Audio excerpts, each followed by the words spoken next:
ግብጽ በኢትዮጵያ ጉሮሮ ላይ ቆመች። ነገሩ ከብዷል። ግብጽ ኢትዮጵያን ባልታሰበ መልኩ ከባለች። የኢትዮጵያ ጎረቤቶች እንዳለ ለግብጽ እጃቸውን የሰጡ ይመስላል። ግብጽ አካሄዷም ከፍቷል። በአፍሪካዊነቷ የማትደራደረውን ኬንያን ጭምር በእጇ አስገብታለች። ግብጽ ምን ቀራት? ኤርትራን የግሏ አርጋለች፣ ሶማሊያን የግሏ አርጋለች፣ ሱዳንንም የግሏ ካደረገች ቆይታለች። የኢትዮጵያ ቀኝ እጅ የምትባለውን ጅቡቲን ጭምር የግሏ አድርጋለች። በኢትዮጵያ ጉሮሮ ላይም ቆማለች። ወደብ ከፈለጋችሁ እኔን አናግሩኝ እያለች ነው። ግብጽ እንዴት የልብ ልብ ተሰማት? በዛሬው መሰናዷችን በዝርዝር እንመለከተዋለን።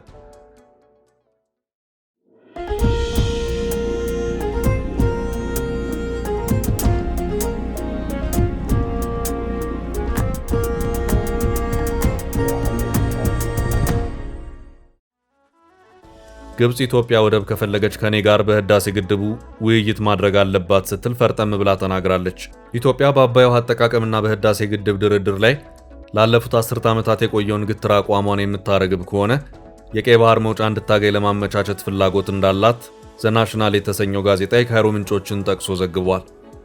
በአቡዳቢ የሚታተመው ይህ ጋዜጣ እንደዘገበው ግብጽ ከአፍሪካ ሀገሮች ጋር በመተባበር ኢትዮጵያ አስተማማኝ የባህር በር እንድታገኝ ድጋፍ ለማድረግ ዝግጁ መሆኗን ገልጻለች።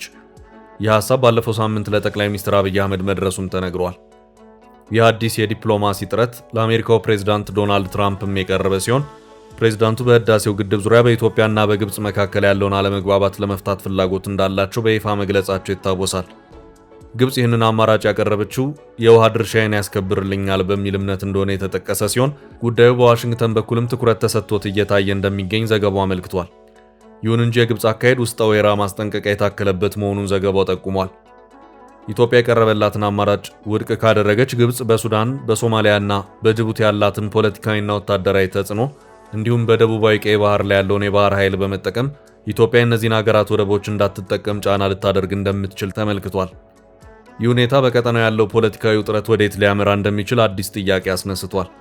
ግብጽ የጅቡቲን ወደብ እንደማስፈራሪያ እንደምትጠቀመው በአደባባይ ወቁልኝ እያለች ነው። ኬንያም ለግብጽ ገብራለች። የግብጽና የጅቡቲ ስምምነት ለኢትዮጵያ ከፍተኛ አደጋ የሚደቅን ነው። ወደብ ማግኘት ከፈለጋችሁ በህዳሴ ግድቡ እንስማማ ጥያቄ ማቅረቧም ከጅቡቲ ጋር የተስማማችውን ጥብቅ ስምምነት ስለምታውቅ ነው። እስከ አሜሪካ ድረስ የሄደችውም ጅቡቲን ተማምና ነው። ጅቡቲ ልቧን ለግብጽ ለምን ሰጠች የሚለው ዋነኛው ጥያቄ ነው። ኢትዮጵያ እምነቷን ጅቡቲ ላይ ብቻ አልጣለችም። ከሶማሊላንድም ወደብ ትፈልጋለች፣ ከኤርትራም ትፈልጋለች። ይህን አቋሟን ያልወደደችው ጅቡቲ በኢትዮጵያ ተለዋጭና የማይጨበጥ አቋም ምክንያት ነው የሚል ክስ እየቀረበ ይገኛል። ስለዚህ ኢትዮጵያን ለማስከፋት ከግብጽ ጋር መስማማት ሁነኛ ዘዴ አድርጋ ተመልክተዋለች። የግብጽና ጅቡቲ ስምምነት ምን ያመለክታል በሚለው ጉዳይ ጋዜጠኛ መሐመድ ሲራጅ ከ20 ዓመታት በላይ ጋዜጠኛና የማህበረሰብ ሳይንስ ተመራማሪ እንዲህ ሲል ጥናቱን አስረድቷል። በኢትዮጵያ ኢኮኖሚ ጀርባ አጥንት ላይ ጂኦፖለቲካዊ ኃይል መፍጠር ለምን አስፈለገ? በመሐመድ ሲራጅ በ2021 የጀመረውና በኤፕሪል 2025 የተጠናቀቀው ስለ ግብጽና ጅቡቲ ስምምነት የሚያመላክተው ክስተት የኃይል የደህንነትና የኢኮኖሚ ግንዛቤ ጦርነት አካል ነው። ግብጽ ከጀርባዋ አዝላ የምትዞረው ሴራ ከኢትዮጵያ ደህንነት አንጻር በቀላሉ የሚታይ አይደለም። የግብጽና የጅቡቲ ስምምነት ከጂኦፖለቲካዊና ከስትራቴጂካዊ ግንዛቤ አንጻር ሲታይ አምስቱንም የኃይል ጽንሰ ሐሳቦች ግንኙነት፣ ትርፍ፣ ሀገረ መንግስት ግንባታ፣ እውነት፣ ግንዛቤ የሚፈታተን ነው። 1. የግብጽ ስትራቴጂያዊ ዓላማዎች። የግብጽን እንቅስቃሴ በቀጥታ ለኢትዮጵያ ያነጣጠረ ነው ብለን ለመደምደም ባንችልም የውሃ ደህንነትን ወይም ናይል ኢሹን ከክልላዊ ኢኮኖሚያዊና ጂኦፖለቲካዊ ተጽዕኖ ጋር ማገናኘት የጥንቃቄ ጥያቄ ያስነሳል። ግብጽ ለጅቡቲ ኃይል ፕሮጀክቶችን ፀሐይና ነፋስ በራሷ ወጪ ለመገንባት መወሰኗ በጅቡቲ ሀገረ መንግስት ግንባታ ውስጥ ያለውን የችሎታ ስልጣን ወይም ካፓሲቲ ለማጠናከር የሚያስችል ስልታዊ እርምጃ ነው። በተለይም ጅቡቲ ከኢትዮጵያ የምትገዛውን ኤሌክትሪክ ኃይል መጠን ለመቀነስ ወይም ሙሉ ለሙሉ ነፃ ለመውጣት የምትሞክር ከሆነ ይህ በሁለቱ ሀገራት መካከል ያለውን የግንኙነት ጥንካሬ ይፈታተነዋል። ግብጽ የውሃ ደህንነትን ጥያቄ በቀጥታ ዲፕሎማሲ ከመፈታተን ጎን ለጎን በኢትዮጵያ ኢኮኖሚ የጀርባ አጥንት ላይ ጂኦፖለቲካዊ ኃይል ለመፍጠር መሞከሯን ያመለክታል። ዶራሌ አቅራቢያ የሚሰጠው 150,000 ካሬ ሜትር መሬት ኢትዮጵያ ወደ ውጭ የምትወጣበትና የምትገባበት 95% የንግድ በር ላይ የግብጽ የሎጂስቲክስ እግር እንዲኖር ያደርጋል። ይህ በመሰረቱ የንግድ ግንኙነቱን ለማመቻቸት የሚደረግ ትርፋማ እርምጃ ቢመስልም በስትራቴጂካዊ ንግድ መስመር ወይም ስትራቴጂክ ሎኬሽን ላይ ቁጥጥር ለማድረግ ያለመ ሊሆን ይችላል። ሐሰን ጉሌድ ስታዲየምን የማልማት ስምምነት ለወጣቶችና ስፖርት ማህበረሰብ ቀልብን ለመሳብ የታሰበ ነው። ይህ ለጅቡቲ ህዝብ ግንኙነት ሶፍት ፓወር በማቅረብ የግብፅን ህጋዊነት በጅቡቲ ህዝብ ዘንድ ለማሳደግ የታሰበ ነው። ጅቡቲ የግብፅን ፍላጎት እንደ መደራደሪያ ካርድ በብቃት ጅቡቲን በገንዘብ ሳይሆን በዘላቂ ኃይል ደህንነት መዋለ ንዋይ መጠየቋ ብልህነት ነው። በዚህም የግብፅ ዋጋ በራሷ ውጪ የጅቡቲን የኃይል አውታር ማጠናከር፣ ፀሐይ፣ ንፋስ ኃይል ማመንጫና ስታዲየምን ማልማት። ይህ ፕሮጀክት ጅቡቲ ከኢትዮጵያ ኤሌክትሪክ ኃይል ላይ ያላትን የኢኮኖሚ ጥገኝነት ለመቀነስ ያለመ ነው። ግብፅ የጅቡቲን የኃይል ሉዓላዊነት በማገዝ በኢትዮጵያ ላይ ያለውን የግንኙነት ኃይል ወይም ሌቨሬጅ ለማዳከም ያለመ ስምምነት ነው። ይህ ስምምነት በቀላሉ የንግድ ስምምነት አይደለም። በታላቁ የህዳሴ ግድብ ዙሪያ በኢትዮጵያና በግብፅ መካከል ያለውን የኃይልና የጂኦፖለቲካ ፉክክር በቀጠናው የደህንነትና የኢኮኖሚ ጥገኝነት መዋቅር ውስጥ የመስረግ ስልታዊ እርምጃ ነው። በኢትዮጵያ ላይ በጎረቤት ሀገር በኩል የደህንነትና የኢኮኖሚ ጫና ለማሳደር የተጠቀመችበት መንገድ ነው። ጅቡቲ የራሷን የኃይል ደህንነት ለማረጋገጥ ወስናለች። ነገር ግን ይህ ውሳኔ የኢትዮጵያን የሀገረ መንግስት ግንባታና የክልላዊ ትርፍ ፍላጎትን የሚፈታተን የጂኦፖለቲካዊ ዋጋ ከፍሏል። 2. የኢትዮጵያ የደህንነት ስጋት ትክክለኛነት። ግብፅ ለጅቡቲ ኃይል ነፃነት እንድታገኝ መርዳቷ በኢትዮጵያ ኃይል ኤክስፖርት ገበያ ላይ ተጽዕኖ ማሳደር ብቻ ሳይሆን ኢትዮጵያ በጅቡቲ ላይ ያላትን የግንኙነት ኃይል ወይም ሌቨሬጅ ይቀንሳል። ይህ የኢትዮጵያን ሀገረ መንግስት ግንባታ ሂደት ውስጥ ያለውን የፋይናንስና ኢኮኖሚ ሉዓላዊነትን የመጠበቅ ስራ ይፈትነዋል። ስምምነቱ በኃይልና ሎጂስቲክስ ላይ ያተኮረ ቢሆንም የግብፅ ወሳኙ ጥቅም በጅቡቲ ውሳኔዎች ላይ ተጽዕኖ ማሳደር ነው።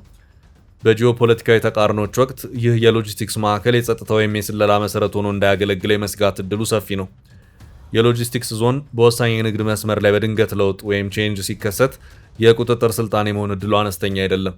የኢትዮጵያና ጅቡቲ ግንኙነት የጋራ ጥገኝነትና የረጅም ጊዜ ትርፍ ላይ የተመሰረተ መሆኑን ማሳየት። ለምሳሌ ኢትዮጵያ ለጅቡቲ የምትሰጠው ኃይል ከግብፅ ፕሮጀክቶች ጋር ሲነጻጸር ምን ያህል ዘላቂና አስተማማኝ እንደሆነና የጋራ ጥቅም ላይ ማተኮሩን ማሳየት። የሎጂስቲክስ ዞኑ ዓላማ ግልጽነት እንዲኖረውና የደህንነት ስጋት መፍጠር እንደሌለበት በዲፕሎማሲያዊና በሚዲያ አማካይነት ጥያቄ ማቅረብ። በዓለም አቀፍ ግንኙነት ውስጥ ስጦታ በጭራሽ በነፃ አይመጣም። ሁልጊዜም የተጽዕኖ ዋጋ ወይም ኮስት ኦፍ ኢንፍሉዌንስ አለው። ግብፅ በጅቡቲ ላይ ያገኘችው የኃይል ሉዓላዊነት እፎይታ በኢትዮጵያ በክልል ውስጥ ያላትን ኢኮኖሚያዊና ጂኦፖለቲካዊ አቋም እንድትመረምርና እንድትጠነክር ግፊት ያደርጋል። ግብፅ በጅቡቲ ያደረገችው እንቅስቃሴ በኢትዮጵያ በኩል ሁለት ዋና ዋና ምላሾችን ይጠይቃል። አንዱ በሎጂስቲክስና ወደብ አማራጮች ላይ ሲሆን፣ ሁለተኛው ደግሞ በኃይል ሉዓላዊነትና ክልላዊ ደህንነት ላይ ነው። የሎጂስቲክስ ጥገኝነትን መቀነስ። የጂኦፖለቲካዊ ትርፍ። የኢትዮጵያ የወጪና ገቢ ንግድ ከ90 በመቶ በላይ በጅቡቲ ላይ መመስረቱ ለደህንነት ስጋት ዋነኛው ምክንያት ነው። ግብፅ በዶራሌ አካባቢ የሎጂስቲክስ ዞን ማግኘቷን ተከትሎ የኢትዮጵያ የንግድ መስመሯን ማብዛት ወሳኝ ይሆናል።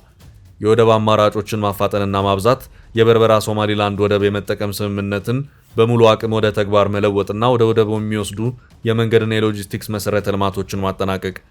ይህ የጅቡቲን ጫና ከማቃለል በላይ በክልላዊ ዲፕሎማሲ ውስጥ የኢትዮጵያን የመደራደር አቅም ወይም ባርጌኒንግ ፓወር ያሳድጋል።